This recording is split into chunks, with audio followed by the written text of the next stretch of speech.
So like I said on another video, I've been replaying Final Fantasy VII Remake in anticipation and to get myself prepared for Final Fantasy VII Rebirth, the sequel to this game. And I have to say that now that I've been replaying this remake, I like it, man. I like it a lot. This game is fire. This is so fun, so addicting, and it is so fun to go back and re-experience this game. And so for today's video, I'm going to be discussing my hopes for Final Fantasy VII Rebirth, and for all intents and purposes, I fully expect you, if you're listening to this, to have at least played Final Fantasy VII Remake, because I'm going to be talking about some things in there, and they definitely fall into the spoiler category. So this is for the people who are like me, who have played Final Fantasy VII Remake and are eagerly awaiting the sequel to be coming out. Let's do this now. Let's quickly address the big issue that people had with the remake, and that's the fact that it wasn't a one-to-one retelling of the original Final Fantasy VII that came out in 1997.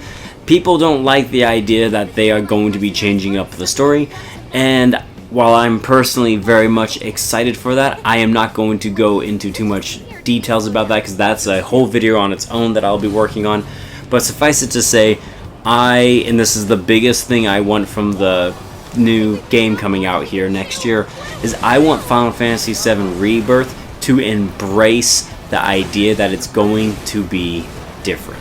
Because like I said, when Final Fantasy VII Remake came out and I played it for the first time and I realized that the story's continuity was not correct anymore, I was actually very impressed by the decision to have the balls to change everything we know about Final Fantasy VII, and it makes it really fun for me because I'm basically getting a parallel, or a different universe rather, of Final Fantasy VII, where the events from the original game don't have to play out the same way, and I think it opens up a bunch of fun possibilities going forward. For example, Aerith might not be getting stabbed anymore. She could actually live through this retelling or still die. It all kind of depends.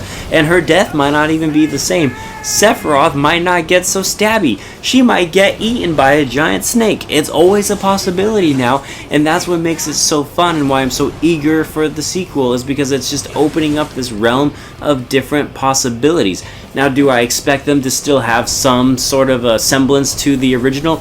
Absolutely. There are still events that I feel are crucial enough that they need to be in this sequel, especially when it comes to the stories of some of the characters like Kate Sith and Red 13, and well, I guess they already covered a lot of Yuffie now, which is great, but you get the point. I still want to be able to see these character stories evolve and grow and see where their origins come from, and that's another big thing that I want from this sequel.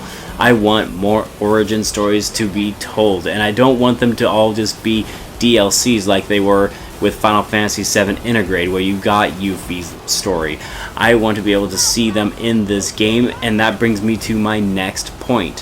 Final Fantasy VII Remake took me roughly 50 hours, I'm estimating, to completely finish through the game on my first playthrough, which isn't bad necessarily, but with what is happening now in this game and how much context they can take from the original Final Fantasy VII, this game could easily wind up, and probably arguably should be, at least somewhere between 70 and 80 hours in the length of the campaign. I think that will be the sweet spot, and that will give us the opportunity to really get to experience this new adventure as it unfolds. And if they can keep it as entertaining and as thrilling as this original game was, I am going to be a very, very happy Final Fantasy fanboy. And then the last big thing that I want from the sequel is more side activities to do. The side activities in this game were simple and they were perfect, and since we were only exploring Midgar, there was only so much you could actually do in Midgar. But we're not in Midgar anymore, man. We're out in the big open world, and I'm really hoping they elevate the side activities so I have an excuse to waste even more time. It would be really cool, for example, if they took the Chocobo racing and they just made that into this whole big, huge mini game that you could just sink dozens of hours into. I mean, there is a ton of possibilities for the mini games, and they can even create their own mini games now for Final Fantasy VII Rebirth, and I can't wait to see what they have in store for us in that department. And like I said, man, as long as they keep changing it up and giving me a new story, I'm all here for it. I really enjoyed what they did with Remake, and like I said, I'll make another video about that on its own.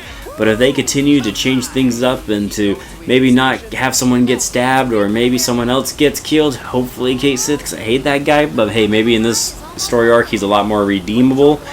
It'll be fun to just see it because it feels like it's going to be this new, exciting adventure. Even though I've played Final Fantasy VII several times now, I know I'm getting something different and it's going to keep me entertained, and I can't wait to see what those differences are.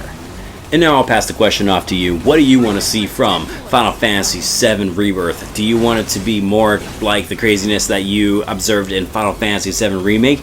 Or maybe you want it to be more structured and stick to more of the original game and its story and how that developed? Let me know in the comments down below, and as always, thank you for taking the time to watch this guy ramble. I am Bradley Overrated, out like a trout. Praise be to Yevon, Final Fantasy fans, and I will see you on the next one. Take care.